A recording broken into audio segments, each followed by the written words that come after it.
एतबार से हम इस बात पर गौर करते आ रहे हैं कि एलिया से ये जो सवाल किया गया है, जो सवाल खुदा ने उसे पूछा है, इसका मतलब क्या है।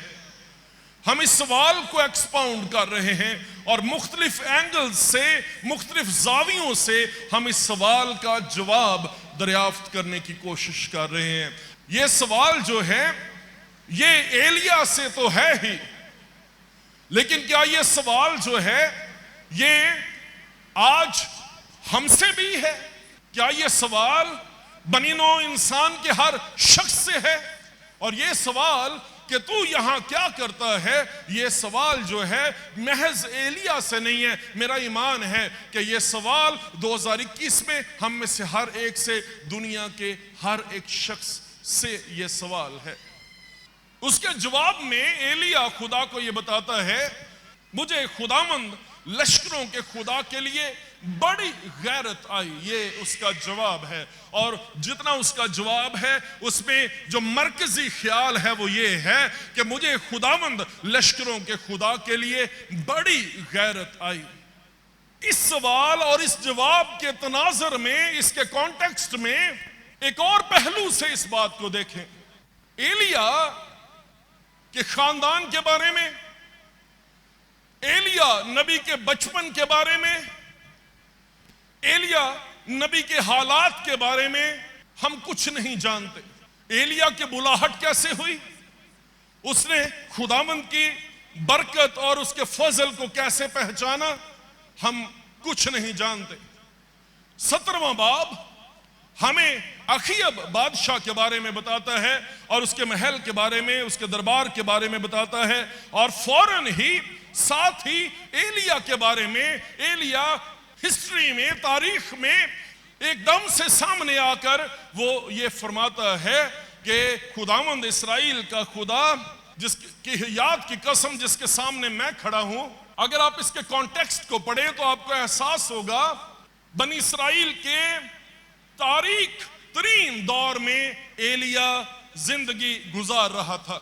एलिया के दौर में हर तरफ मायूसी और नाउमीदी थी। एलिया का दौर, अगर आप उसकी स्टडी करना चाहें, अखीब बादशाह के बारे में अगर आप पढ़ें, बनी इस्राएल के जो बादशाह थे उस लड़ी में अखीब बादशाह जो है 7वां बादशाह है। इसे कंफर्म करना चाहें तो बाइबल मुकद्दस में आप इसे कंफर्म कर सकते हैं। यरबाम, नदब, बादशाह, एला, जिमरी, उमरी और 7वां बादशाह अखीब बादशाह जो है वो 7वां बादशाह हुआ है। अब इससे पहले जो 6 बादशाह हैं और ये 7वां बादशाह है, इन 7 बादशाहों के बारे में जो अखीब के अबाव अजदाद हैं, ये सब के सब वो बादशाह हैं जिन्होंने खुदा की नजर में बुराई की है, जिन्होंने खुदा की नजर में गुनाह किया है और गुनाह और लानत के तहत हैं। अगर आप गौर करें तो आपको ये एहसास होगा जब मैं ये कह रहा हूं कि एलिया का दौर तारीख तरीन दौर है, तो इसमें आपको परफेक्ट लेयर्स जो हैं, कामिल तौर पे जो तहें हैं वो लानत की नजर आती हैं। 7 कामलियत का अदद है। गुनाहों से, गुलामी से, खुदा की हुजूरी से भागने से भरा हुआ दौर है। बनी इस्राएल की तारीख का तारीख तरीन दौर है जिसमें तय दर तय, जनरेशन दर जनरेशन, पुश्त दर पुश्त लोगों ने खुदा से बगावत की है, खुदा की नजर में बुराई की है। ऐसे हालात में बनी इस्राएल खुदा को छोड़कर गैर माबूदों की इबादत और प्रस्तिश करने लगे हैं, और जो बाल देवता है, अखीब बादशाह के दौर में जो बाल देवता है उसकी इबादत और उसकी प्रस्तिश जो है वो की जा रही है। ये बुनियाद है जिसमें एलिया जिंदगी गुजार रहा है। अगर एक जगह पे मुश्किल है, सवाल है, तो दूसरी जगह पे बाइबल ही उसका जवाब जो है वो हमारे सामने पेश करती है। देखिए मेरे साथ, 17वें बाब से पहले एक आयत है जो 16वें बाब की आखिरी आयत है। अखीब बादशाह के दौर में एक शख्स खड़ा हुआ है, ये बैतेली है। बैतेल का मतलब है खुदावंद का घर। बैतेली हय्येल ने यरीहो को तामीर किया।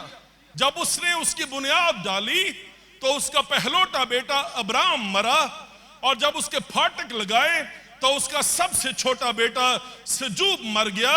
यह खुदावंद के कलाम के मुताबिक हुआ जो उसने नून के बेटे यशवा की मार्फत फरमाया था। सुने ध्यान से, यशवा की किताब में उसके 6 बाब में यरूशलेम जब बर्बाद हुआ तो यह बात यशवा ने 6 बाब और उसकी 26वीं आयत में कही थी कि जो कोई उठकर यरूह शहर को तामीर करेगा, बुनियाद डालेगा, तो उसका पहलौठा बेटा मरेगा, और जब वो उसका फाटक लगाएगा तो उसका छोटा बेटा, सबसे छोटा बेटा जो है वो मरेगा। एलिया ने खुदा के कलाम को अपनी आंखों के सामने पूरा होते हुए देखा है। यशवा से लेके अखिया बादशाह तक तकरीबन 600 साल का वक्त लगा है। खुदा के बंदा यशवा ने जो बात उसने 6 सदियां पहले कही थी, वो कलाम अटल है, वो कलाम कायम है, उस कलाम में कुदरत है। और 600 साल के बाद एक शख्स उठा है और उसने यरूशलेम की बुनियाद डाली है। उसका पहलौठा बेटा अब्राम मरा है, और जब उसने फाटक लगाए उसका सबसे छोटा बेटा सजूब मरा है। एलिया ने खुदा के कलाम को अपनी आंखों के सामने पूरे इख्तियार, पूरी कुदरत, पूरी कुव्वत, पूरी ताकत में खुदा के कलाम को अपनी आंखों के सामने पूरा होते हुए देखा है। एलिया ने इस बात का मुशाहदा और तजर्बा किया है कि खुदावंद ज़माने बदल जाते हैं, तारीख बदल जाती है, और खुदा नस्लें और पुश्तें बदल जाती हैं, साल पुराने होते और बदले जाते हैं, लेकिन खुदावंद तेरा कलाम आसमान पर अब तक कायम है, और जो बात खुदावंद तू कह देता है वो बात अटल है। जब एलिया ये कहते हैं ना, खुदावंद लश्करों के खुदा के लिए मुझे बड़ी गैरत आई, ये गैरत कब आई है?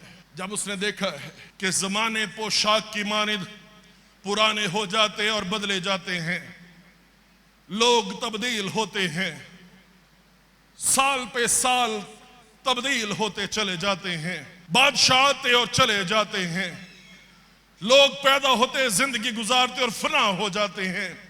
लेकिन उसने इस बात का तजर्बा किया कि खुदावंद तेरा कलाम आसमान पर अब तक कायम है, बाइबल मुकद्दस आसमान पर अब तक कायम है, और वो जो कलाम का लिखारी है, वो जो कलाम करने वाला है, वो कलाम के साथ हमेशा खड़ा है। उसकी कुव्वत, उसकी कुदरत में कमी नहीं है। जो कुछ उसने लिख के दे दिया है वो उसे पूरा करने पर भी कादिर है। हम क्यों नहीं कहते कि हम पासदारान बाइबल हैं? हम क्यों नहीं कहते कि हम मुहाफ़िज़ बाइबल हैं? हम इसलिए नहीं कहते ये क्योंकि हमारा ईमान है, हम जानते हैं कि जिसने बाइबल लिखी है, जिसका कलाम है, वो उस कलाम की हिफाजत करना भी जानता है, वो उस कलाम को पूरा करना भी जानता है। मेरी बात सुने ध्यान से। एलिया ने इस बात का मुशाहदा किया है, खुदावंद ज़माने बदल सकते हैं लेकिन तेरा कलाम अटल है, तेरा कलाम ला तब्दील है, तेरा कलाम खुदावंद आसमान पर कायम है, और तू जिसका कलाम है अपने कलाम को पूरा भी कर सकता है। खुदावंद खुदा आमीन। तू जिसका कलाम है तू अपने कलाम की हिफाजत भी कर सकता है। जब तू फरमा देता है कि जो कोई ऐसा करेगा उसके साथ ऐसा होगा, जो कोई 6 सदियां गुजरने के बाद भी बैतेली हयेल ने सोचा पता नहीं सच भी सी के नहीं सी, एवं यशवा गल कर गया। जो लोग खुदा के कलाम को आजमाते हैं, जो लोग खुदा के कलाम की नफी करते हैं, जो खुदा के कलाम के खिलाफ खड़े होते हैं, वो सारे के सारे ही बेवकूफ और अहमक होते हैं, वो जाहिल हैं, और इसलिए कि वो मौत से मोहब्बत रखते हैं और जिंदगी से दूर हो गए हैं, जिंदगी से नफरत हो गई है और मौत से गले मिलना चाहते हैं। ये सारे के सारे लोग जो खुदा के कलाम को आजमाते हैं बेवकूफ लोग हैं। एलिया ने अपनी आंखों के सामने खुदा के कलाम को पूरा होते हुए देखा है, और इस बात ने एलिया की हड्डियों में आग भर दी है। इस बात ने एलिया को जोश से भर दिया है। ये वो बात है जिसने एलिया को गैरत से भर दिया है। ये वो बात है जिसने एलिया को खुदा के जलाल से भर दिया है। खुदा का कलाम जो हमारे हाथ में है, हमारे घरों में बाइबल है। कभी आपने गौर किया है, जिसकी बाइबल है, बाइबल आपकी नहीं है, बाइबल खुदा की है। 3500 साल में बाइबल मुकद्दस को लिखा गया है। 40 से ज्यादा लोगों ने बाइबल मुकद्दस को खुदा के रूह की तहरीक से लिखा है। 3500 साल, 40 से ज्यादा मुसन्निफ, लेकिन लिखने वाला एक ही है। और जो लिखने वाला है उसका नाम यहोवा पाक खुदा है। और जिसका कलाम है, जिसकी बाइबल है, वो बाइबल के साथ खड़ा है। उसका इख्तियार, उसकी कुदरत बाइबल के साथ खड़ी है ना। क्या लिखा है बाइबल मुकद्दस में? फूल कुमलाता है, घास मुरझाती है, लेकिन खुदावंद का कलाम अब तक कायम है। इस बाइबल मुकद्दस को, जिसकी कभी आपने वैल्यू नहीं की, जो कभी आपके शेल्फ पर, कभी आपके बिस्तर पर, है ना, कभी मिट्टी से भरी हुई, कभी किसी कोने में पड़ी हुई, जिसकी हमें कदर नहीं है, जिसका हमें एहसास नहीं है। सुने इस बात को, आपको कदर हो या ना हो, लेकिन सुने कि वो जिसका कलाम है उसका नाम यहोवा खुदा है। और उसकी जात और उसकी शख्सियत के औसाफ बाइबल मुकद्दस के सफ़ों पर बिखरे हुए हैं। आज भी वो अपने कलाम को पूरा करने के लिए तैयार और बेदार है। और जो उसके कलाम में लिखा है वो उसके साथ अपनी पूरी कुव्वत, अपनी पूरी कुदरत और अपनी सारी ताकत से खड़ा है। तारीख ने साबित किया है कि इस बाइबल ने, इसकी जितनी नबूवतें हैं, 100% हूबहू 100% पूरी हुई है। मिस्र के अरूजो ज़वाल के बारे में बाइबल मुकद्दस बताती है। और बाद में तारीख ने और तारीखदानों ने और आसार कदीमा के जो माहिर हैं, उन्होंने इस बात को साबित किया कि जो बाइबल में लिखा है वो 100% दुरुस्त था।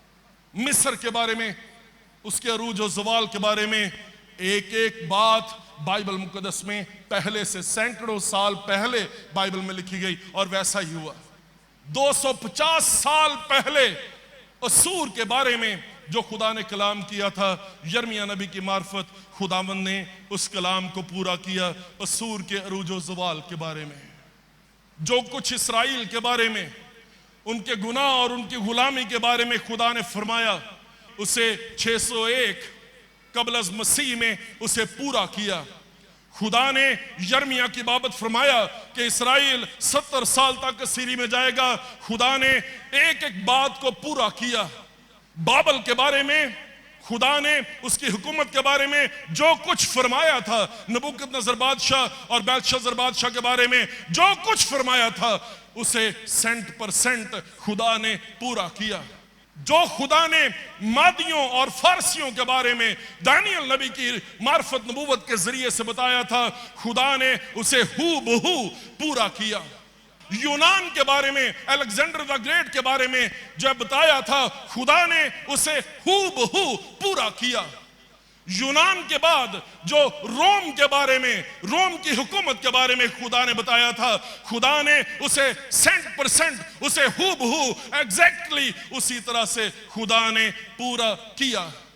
जो कुछ बाइबल मुकद्दस में आज के दौर के बारे में लिखा है, खुदा जो बेदार है, खुदा जो कादिर मुतलिक है, खुदा जो कुल इख्तियार को समेटे हुए है, वो आज भी अपने कलाम को पूरा कर रहे हैं। और ये कलाम जो मेरे और आपके हाथ में है, ये पूरे इख्तियार, पूरी कुदरत के साथ खड़ा है। गौर करें, हुकूमतें आई चली गई, सल्तनतें पैदा हुई और उनको ज़वाल हो गया, वो बदल गई, लेकिन खुदा का कलाम ला तब्दील है। खुदा का कलाम बदल नहीं सकता, लेकिन जहां पे जाता है उसे बदल देता है। आमीन, आमीन। खुदा का ये कलाम, खुदा की ये बातें अब आपके पास है, अब आपके हाथ में है।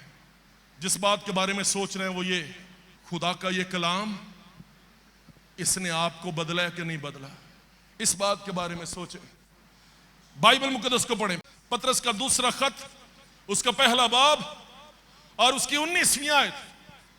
और हमारे पास नबियों का वो कलाम है जो ज्यादा मोतबर ठहरा, और तुम अच्छा करते हो जो ये समझकर उस पर गौर करते हो कि वो एक चिराग है जो अंधेरी जगह में रोशनी बख्शता है, जो सबसे आला है, जो सबसे अफजल है, जिसका कोई सानी नहीं है। आमीन। इस कलाम की खुसूसियत हमने ये देखी है कि जिसने ये कलाम लिखा है वो उस कलाम को पूरा करने के लिए भी उसके साथ खड़ा होता है। आमीन। और इस बात का तजर्बा किसने किया? एलिया ने किया। आमीन। अगर आपको शिफा की जरूरत है, अगर मायूसी और परेशानी में है, अगर नाउमीदी में है, ये समझकर उस पर गौर करते हो कि वो एक चिराग है जो आपकी अंधेरी जगहों को, आपकी मायूसी को, है ना, आपकी नाउमीदी को उम्मीद में तब्दील कर सकता है ना, आपके बुझे हुए दीवे को जला सकता है, आपकी उम्मीद को नया कर सकता है, आपकी हर तरह की यास को जोश और कुदरत से मामूर कर सकता है। क्या लिखा है इस कलाम के बारे में? हमारे पास नबियों का वो मोतबर कलाम है। अगर आप कलाम पढ़ते हैं तो क्या लिखा है? अच्छा करते हो जब तक पौ ना फटे और सुबह का सितारा तुम्हारे दिलों में ना चमके। वो नूर जो दुनिया का नूर है, जो हर आदमी को रोशन कर देता है, वो जो सुबह का सितारा खुदावंद यीशु मसीह है, जिसके बारे में लिखा है जब तक पौ न फटे और सुबह का सितारा तुम्हारे दिलों में ना चमके, जो हर एक आदमी को रोशन करने के लिए आया है। खुदा का कलाम जो है वो खुदावंद यीशु मसीह को तुम्हारे दिलों में, खुदावंद यीशु मसीह को तुम्हारी जिंदगियों में ले आता है, जो तुम्हें पूरे तौर पर रोशन कर देता है। हालेलुया। वो सारे लोग जो एलिया की तरह खुदा के कलाम को पढ़ते हैं, जो खुदा के कलाम को पूरा होते हुए देख रहे हैं, जो खुदा के कलाम में मगन हैं, जिन्होंने नाउमीदी और मायूसी में हर तारीख जगह में खुदा के कलाम के चिराग को जलाया हुआ है, और वो तारीकियों को भगाते जा रहे हैं और वो खुदावंद में आगे बढ़ते चले जा रहे हैं, और जो उम्मीद कर रहे हैं कि जब तक पौ ना फटे और सुबह का रोशन सितारा यीशु मसीह जो हर एक आदमी को रोशन करता है, जो वो जाहिर ना हो, वो ना चमके, उस वक्त तक वो खुदा के कलाम से लिपटे हुए हैं।